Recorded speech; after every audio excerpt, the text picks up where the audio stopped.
Thank you so much. It's what we love to do. Oh, thank you both so much. Jim, thank you very much. My friend Chris Gloninger, he's out at the hospital right now. We're going to talk with him right now. Hi, Chris. You can cut whatever you want. Hi, Katie.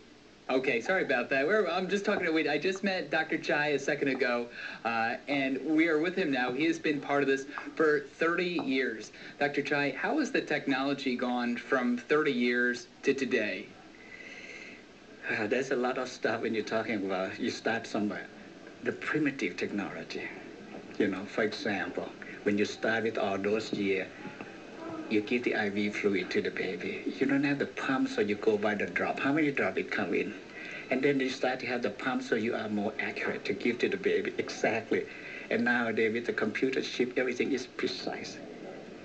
The ventilator, the respirator, it was primitive. And now we have all kinds of the respirator.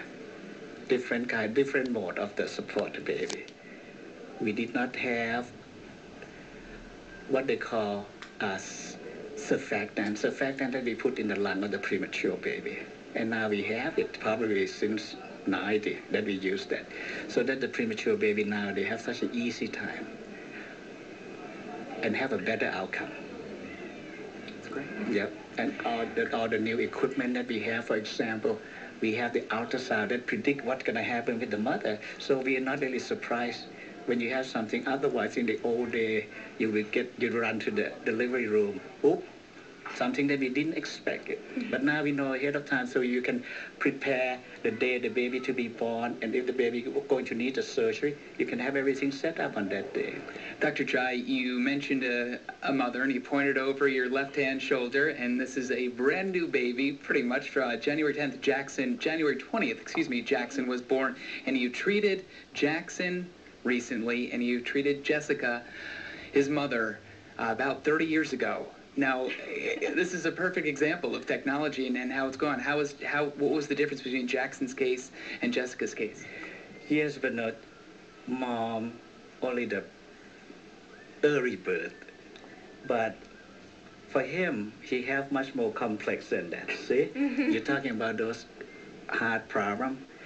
I think if he happened to be born 30 years ago, we probably have a hard time because you don't have technology about the echocardiogram to detect the heart problem. And now we have a cardiologist, Dr. Sirik here, so it's much easier. Don't you think? Oh, yeah. Yeah. Let me talk to Jessica a second. So, what was it like when your son was born so early? Were you nervous? Were you scared? And what was it like to have Dr. Chai as the doctor that you had 30 years ago? Yeah, well, it was definitely a shock, having him so early. We weren't expecting him for another 4 weeks. And at first, everything seemed fine. He was doing good. We were actually ready to be discharged. We stayed in the 2 days after he was born. We were ready to be discharged, and then it was that day he was really just not eating, and the nurses were a little concerned. So they kind of had us go upstairs and get everything checked out, and we ended up staying for about 10 days, So it's definitely scary, being up there. And it was quite interesting having Dr. Chai as his doctor when he was my doctor also, when I was in the NICU 30 years ago. What was the experience? I mean, when you were going through this, how was it? How was the staff? How was it dealing with everything? The staff was great. I mean, you're just full of different emotions and everything, during the whole experience. You're scared, you're nervous, you don't know what's going on, when he's ready.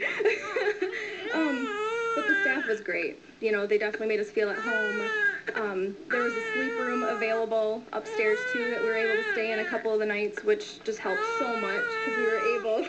Here you go, buddy. Because we were able to stay right here with them, and feed them and everything, so it helped. That's amazing. What an amazing story. What a very, very cute baby that she has.